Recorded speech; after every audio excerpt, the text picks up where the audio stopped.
피고인 이동환 목사를 정직 2년에 처한다.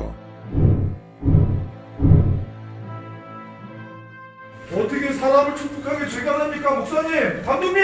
묶어놓지 마십시오. 축복한 거 자체는 죄가 아니야. 근데 이동환 목사가 나는 동성애를 지지하지 않는다. 그 한마디만 하면은 여기까지 안 오지. 이 사람들도 그걸 아는 거예요. 축복식 자체만 가지고 문제 삼기에는 논리가 되게 부족한 거예요. 이 판결을 통해 감리교는 동성애에 대해서 이 사람들을 진심으로 축복만 해도 문제된다라는 선례를 만들었다는 점에서 앞으로도 종교의 이름으로 폭력을 계속 행사하겠다라는 얘기였다고 생각을 해요. 감리교단은요, 교단 내에 민주주의라는 게 없어요. 사실 교회 자체도 그런 구조죠. 제왕적인 목회자와 소수의 의결권자들이 좌우하게 되는 그분들이 있기 때문에 만약에 지금보다 더한 형벌을 받게 되더라도 법안이 얼마나 잘못된 건지를 알리면서 싸워야 된다고 생각합니다. 저는 이 자리에서 분명하게 밝힙니다. 이 판결에 불복합니다. 저는 계속해서 이 땅에 소수자들이 있는 곳이라면 어디든지 찾아가 축복하고 하나님의 사랑을 나눌 것입니다. 저에게 형벌을 내리고 목사의 직위를 박탈하고 교단 밖으로 쫓아낼 수 있을지언정 하나님을 향한 저의 신앙과 성령께서 깨닫게 해주신 목회적 신념을 결코 저들은 빼앗아갈 수 없을 것입니다.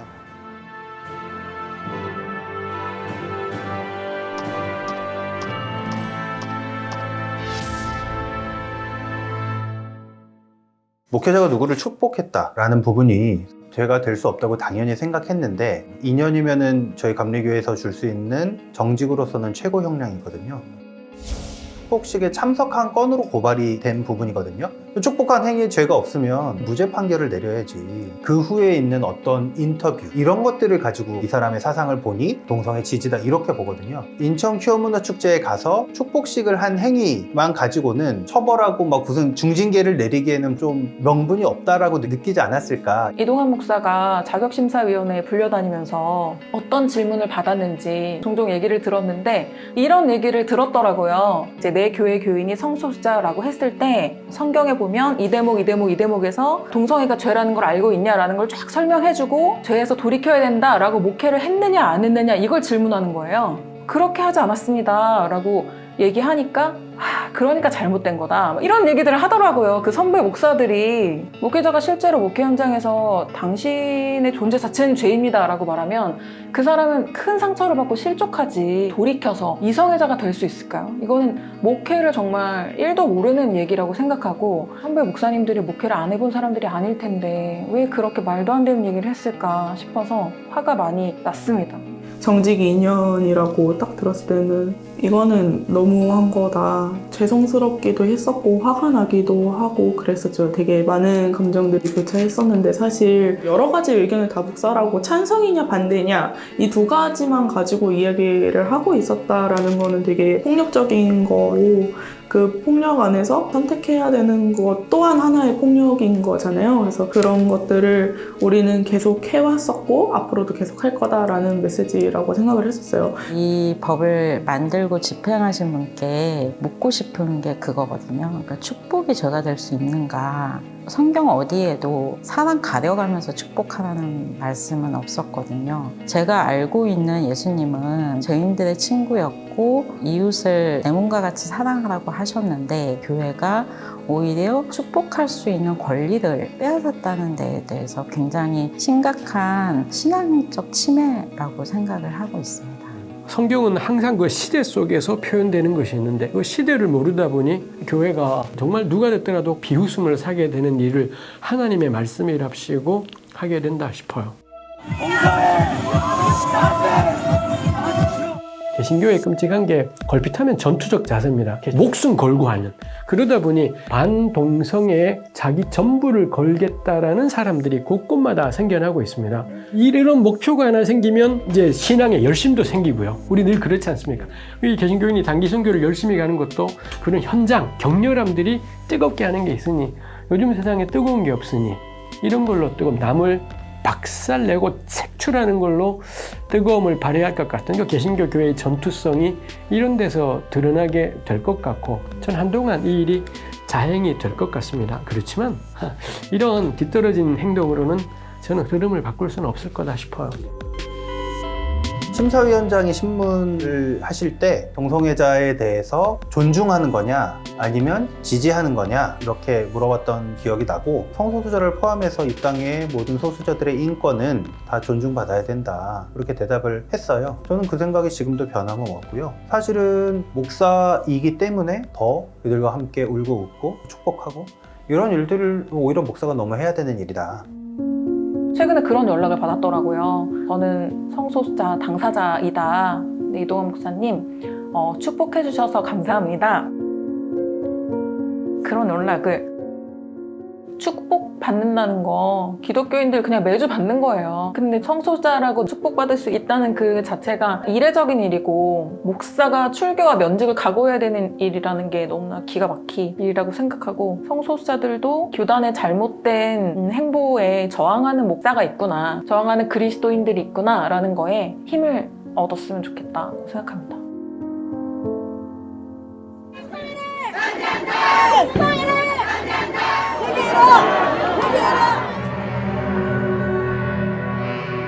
(18년도) 9월 이후부터는 저한테 교회는 너무 무서운 곳이 되어버렸었거든요. 교회에서 나오는 사람들을 보면서 저 사람들도 동인천역에 있었던 사람일까? 저 사람들이 나를 혹여나 알아보면 어떡하지? 사실은 돌아다니는 것도 되게 힘들었어요. 저희가 축제했던 4번 출구 쪽은 쳐다보지도 못할 정도로 전도하시는 분들만 봐도 막 이럴 때 우리한테 그렇게 해놓고 어떻게 저렇게 웃으면서 하나님의 이야기를 계속 할 수 있지? 라는 생각이 되게 많이 들었거든요. 진짜 저는 아직도 너무 놀라운 게 2회 축제를 기점으로 정말 많이 바뀌었어요. 저한테는 진짜 축복식이 되게 회복의 과정이었어요. 왜냐면 교회에도 우리와 같은 목소리를 내주는 사람들이 있다, 그리고 우리에게도 축복을 해주는 사람들이 있다라는 거는 엄청나게 힘이 되는 말이었어요. 그걸 통해서 이제는 좀 교회에 대한 두려움을 떨쳐버릴 수 있었다라고 생각을 하거든요. 이곳에 모인 모든 이들의 삶에 사랑과 평화의 은총이 넘쳐나게 하옵소서.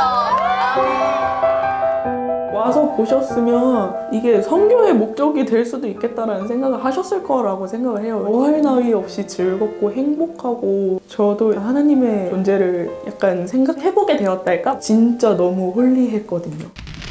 기독교 대한감리회 경기연회는 이동환 목사를 교회 재판에 기소했습니다. 다음부터는 그런데 참여하지 않도록 하겠습니다. 라든지 어떤 대진의 정을 보여야 되는데 그런 거 없단 말이죠. 감리교 목사니까 의례적인 문제가 있으니까 앞으로 조심하겠습니다. 이렇게만 하면 되는데 그런 기미가 있었으면 뭐 불기소를 하실 수도 있었다는 그렇죠. 이동환 목사에 대해 정직 2년의 징계를 내렸습니다. 근거가 된 건 교단 헌법의 이 구절인데, 축복 기도를 한 자체가 동성애에 찬성하고 동조한 직접적 증거라고 봤습니다. 목회자 개인의 양심이나 신앙 고백을 그 한 줄밖에 안 되는 규정으로 재단했고, 목회자들이나 또 성도들이 목소리를 낼 때마다 이게 교리와 장정에 어긋나면 또 징계받을 수 있겠구나, 뭐 이런 식으로 이제 신앙 고백의 자유를 굉장히 억누른다라고 저는 생각합니다. 일단 법을 만들어 놓고 그 다음에 거기에 맞춰서 재판하기 시작하면은 더 이상 논의가 없다는 얘기죠. 감리교 안에 성소수자들이 실제로 있거든요. 자기를 드러내지 못하고 예배를 드리고 있어요. 근데 그 사람들에게 이 어떤 메시지가 되겠는가라는 거를 이 감리교가 너무나 간과하고 있다고 생각해요. 일단 저의 존재가 마약과 도박에 같은 선상에 있다라는 사실이 되게 당혹스럽기도 했었고, 그냥 그런 사람인 건데 그 사람인 것만으로 마약을 했다던가 도박을 했다던가 하는 행위를 한 것 같이 간주가 되는 거잖아요. 그래서 동성애가 그렇게까지 왜곡되어서 이야기가 되어야 하는가. 전 되게 모멸감을 느꼈어요. 그러니까 기독교인으로서 어떤 한 존재를 반대하는 거를 마약이나 도박 같은 범죄 행위와 같은 선상에 놨다는 데 대해서 어떻게 이런 발상을 하실 수가 있지? 방치해도 되나? 라는 그런 생각이 들어서 굉장히 우려스럽습니다. 성소수자에 대한 부분은 충분히 토론하고 논의할 수 있는 안전한 공론의 장이 마련되어야 된다고 생각합니다. 지금처럼 찬성이야 지지야 너 갔어? 너 찬성이네? 너 징계 뭐 이렇게 해버리는 건 굉장히 독재적인 방식이라고 생각이 들고요. 사도행전 15장에 보면 이방인들에게 복음이 전파되면서 딱 쟁점이 됐던 게 할례는 하라고 해야 돼 말아야 돼가 문제가 되었습니다. 근데 구약은 할례가 얼마나 중요한지가 나와 있습니다. 그냥 하라고 하면 될 텐데 이 첫 교회 사람들이 성경이 하라고 했으니까 해가 아니라 예루살렘에 다 모여서 회의를 해요. 그래서 많은 이야기들이 오간 다음에 결론을 내리기를 요구하지 않겠다로 결정을 해버립니다. 성경에 분명히 할례하라고 되어 있는데 요구하지 않겠다라고 결정을 내렸다라는 것도 놀랍고요. 회의를 하고 그러고는 결정했다라는 게 저는 너무 인상적이고, 그럼 오늘날에도 저는 마찬가지인 것 같아요. 동성애라는 새로운 상황이 생긴 겁니다. 그럼 교회가 충분히 공부하고 회의하고 많은 변론들을 이야기하고 그 이웃들의 삶에 대해 신중하고 조심스럽게 접근하는 게 가장 중요한 일인 것 같아요. 축복을 죄로 규정을 하고 계속해서 책임을 묻는다라고 하면 사실 성소수자들은 치유하지도 말라는 거라고 생각해요. 계속 상처만 주고 그 상처받은 거를 어디선가 해소조차 하지 못하는 상황인 거고, 이거는 진짜 너무나 큰 폭력이기 때문에 그런 행위를 부디 교회에서 인지해 주시고 멈춰 주셨으면 좋겠다. 성소수자를 축복하고 하나님의 사랑을 성소수자에게 전해서 정직이 됐다는 것은 감리교가 얼마나 성소수자를 혐오하는 교단인가를 드러내주는 일이라고 생각해요. 항소하게 되면 총회 재판에서 무죄가 날 거라고 실은 예상하진 않아요. 그러니까 무죄가 나도록 저희는 싸우겠지만 만약에 지금보다 더한 형벌을 받게 되더라도 우리는 계속 이 법안이 얼마나 잘못된 건지 알리면서 싸워야 된다고 생각합니다. 이 법을 처음 봤을 때 국가보안법에 사냥 고무죄가 생각이 났어요. 왜냐하면 찬성과 동조에 걸고 넘어질 거면 안 걸릴 게 없는 거죠. 사람을 처벌하고 징계하는 조항에 넓게 해석될 수 있는 게 들어가 있으면 안 되거든요. 법률적으로 봤을 때 굉장히 위험한 조항이죠. 반드시 총회에서는 무죄를 받을 수 있도록 더 힘을 보탤 것이고, 더 나아가서 사회법정에서도 이 문제가 다루어질 수 있다면 많은 힘을 보태 축복은 죄가 아님을 분명히 밝혀내도록 하겠습니다.